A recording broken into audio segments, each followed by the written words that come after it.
at 5-1 since the 2010 season. As you take a look there, it happened in February going into March of 2018. It happened at the end of 2017 when everyone kind of didn't want it because it was ruining where they were in terms of the lottery standings, although it ended up working out. But the Lakers tied at 90 with 4:02 left, get some big performances. They win coming down the stretch. LeBron, a triple-double. That's back-to-back games. First time anyone's done that in a Laker uniform since 2006. AD with 21-11. And, of course, Dwight Howard was absolutely huge. Before I get to you guys, we're going to go back to San Antonio. LeBron is with Mike Trudell. All right, LeBron, Spurs go small down the stretch. You guys are still big. What are you looking to do to manipulate the matchups you want there? No, it's not really about them. It's about us. It's how we can execute on the offensive end, get good shots, and then how we can get stops on the other end, which we did. You know, we got great looks, and anytime we miss, Superman was there to clean up the offensive glass, tip dunks, lobs, everything. He was great tonight. You mentioned Dwight Howard. In that lineup, when it's been him and AD and you guys have been really tough to score on.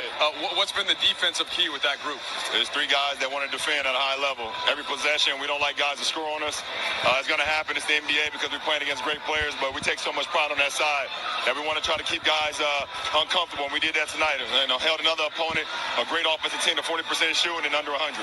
I know passing's always been probably the biggest part of your game, but you're now leading the NBA in assists. What are you seeing with your teammates? How are you getting to know them so far? I'm getting better and better at the point guard position, just trying to know where my guys are, put them in position to be able to just catch and shoot, catch and lay the ball up, just make them as comfortable as possible out there. And Coach Vogel's allowing me to run the show. So tonight, I was good at times. I wasn't so good at times. I had a couple of careless turnovers. Didn't shoot the ball particularly well from the field. Struggled at the free throw line, but you just try to do other things to try to help your team win. I was able to do that. Snoop Dogg was courtside. He was kind enough to come on the broadcast a couple of times to weigh in. What's it like having Uncle Snoop in the house? It's great. I mean, I talked to him yesterday. He told me he was going to be in the building. So he all the way out here in San Antonio. We just try to give him love by playing the game that we want to play and trying to get a win for him. So we was able to come through for him. Appreciate it, LeBron. I appreciate you. All right, guys. LeBron James' second straight triple-double. Lakers are 5-1. Yeah, Snoop in the house. That was always a good time, by the way. And LeBron, back-to-back triple-doubles. You saw it against Dallas, 39, 16, and 12. He did it again tonight, 21 points on 8 of 23, 11 rebounds, and 13 assists. The first Laker to go back-to-back triple-doubles since one of our favorites, Lamar Odom, did it back in 2006. Once again, LeBron James getting it done. And I think we'll be talking about LeBron throughout the year in these type of performances. He seems like he already has, the teams to close like you have the last two games on the road against good teams with strong finishes. It's good for us. Obviously both games, Dallas and San Antonio made runs. And we were able to keep the lead this game, but, I think we were up 16 or 18, something like that, and we blew the lead, and we just try to stay poised. One thing about us, we all going to stay calm and collected, and God made some big plays down the stretch. They were able to get out in transition off our turnovers, and we missed a lot of open shots. And we put them to the line in the third quarter and in the fourth, so they were able to get back in the game. But we were able to stay calm and collected, stay poised, and able to make some big shots down that stretch. What can you say about Dwight? Made all 7 of his shots, 13 rebounds, 2 block shots, some good passing, too. Yep, played well. Played extremely well. And he's been playing well as of late. Game after game, been making big plays. Had the strip on the defensive end, had a couple huge rebounds, some blocks, and made some big plays on the offensive end. So he's playing well for us, and, anytime he's on the floor, he always seems to do something huge for us. What were the problems that y'all were able to present going big there down the stretch? We knew they were switching and putting DeMar on me in the post, and we just trying to make reads out of it. Whether go to work or force a switch and then try to find guys open on the weak side. And we're just trying to make them pay for switching. And we're able to get some good looks down the stretch. How does it open things up for you and LeBron when guys like KCP and Avery are hitting their shots? Tremendously, because now the defense can't help. Obviously, Danny is a great player, and he one of our better shooters, and he was in foul trouble. KCP came in and played well, made big shot after big shot. Avery made some big plays, and when we got shooting like that and guys are getting great looks and making them, it's hard for guys to come double team. They're very hesitant, and when they don't, we try to make them pay as much as possible on the inside, and if they do, we kick it out to our guys to make some big shots. What do you think has helped you guys come together defensively as quickly as you have? That's our mindset. We understand if we play defense, we're very hard to beat. Obviously, we still have a lot to, work on offensively, but we try to make sure that we strive on defense every game. And if we're able to do that, then, like I said, we're a tough team to beat. I think it's another 3 or 4 games that we held the opponent under 100, and there's some great offensive teams, but we try to lay our heads down on defense, and if we're able to do that, game in and game out, then we want to be the best defensive team in the league, and we'll be tough to beat. I posed that question to Frank, and his response was kind of, yeah, it's been good. It's probably a little ahead of where he thought, but there's a long way to go. For sure. I mean, because we have a lot of defensive breakdowns.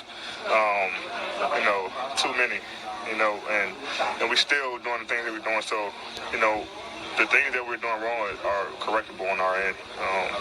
And so we just got to keep getting better and better, watch film, learn from it. And each day, each practice, get better on the defensive end. We work on it all the time. Do a better job of containing the ball.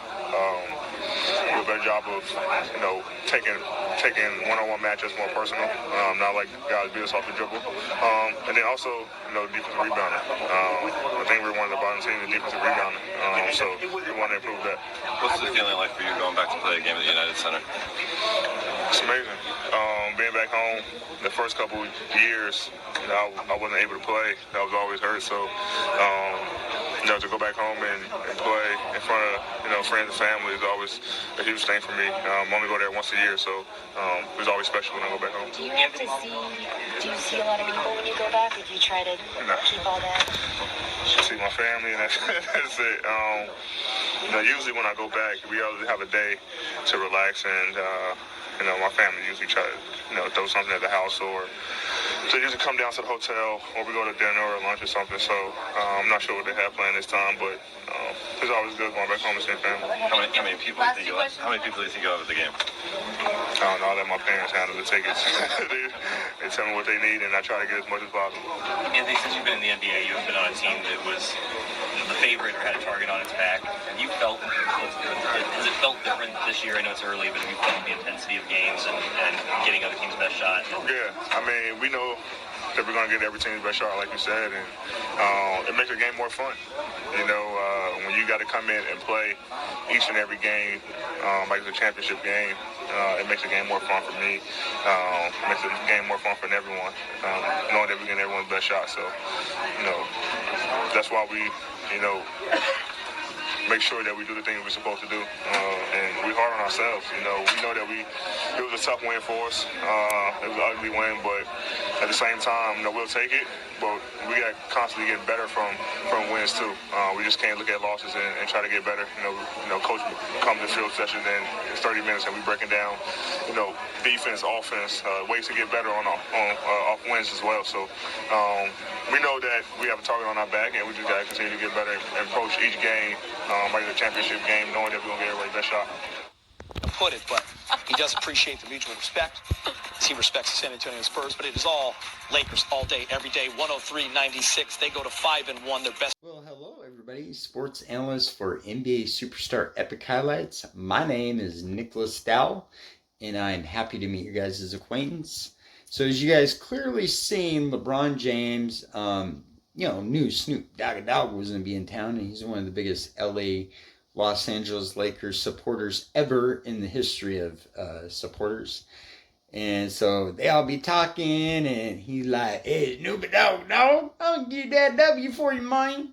And they did it. It was, to be honest with you guys, I mean, it was, in the words of Anthony Davis, it was kind of an ugly win. It wasn't beautiful and sexy, like supermodel sexy, but they got the W. That's all that matters, is they got the W. They're going to take it. Of course they're going to take it. They earned it. They won. But they had like a 18, 19 point lead that just kind of went, Wah! And, so they had to, to get the victory, they defensively, that's what saved them, and they held their opponent under 100, which is good. It wasn't in particularly like a phenomenal shooting night for LeBron James, but I mean, the guy pulled down a triple-double, right? Like 21 points, 11 rebounds, 13 assists, you know what I'm saying?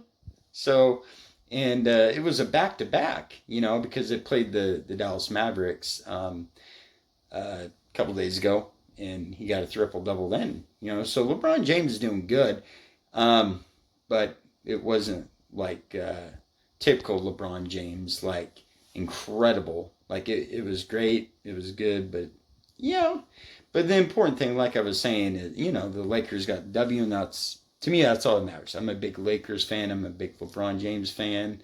I'm a big Anthony Davis fan too, as well. I mean, they're gonna do great things. Dwight Howard, man, he was just all over the glass. I mean, if it wasn't going in the hole, Dwight Howard was gonna be like, "Hey, I'm gonna put it in there." He really was incredible, and like LeBron James said, Superman, he'd be everywhere, like on the glass and putting it in the hole. So he did a great job, phenomenal job, and so yeah. Go Lakers! Anyways, guys, you've been unbelievable. Thank you guys so much for watching my video. And if you guys are not subscribed to my Facebook, it's NBA Superstar Highlights Daily. And then there's my YouTube, NBA Superstar Epic Highlights. Always going to bring you some kind of action going on and keep you updated with NBA. Thank you guys so much for watching. I'll catch you in the next video. See you then.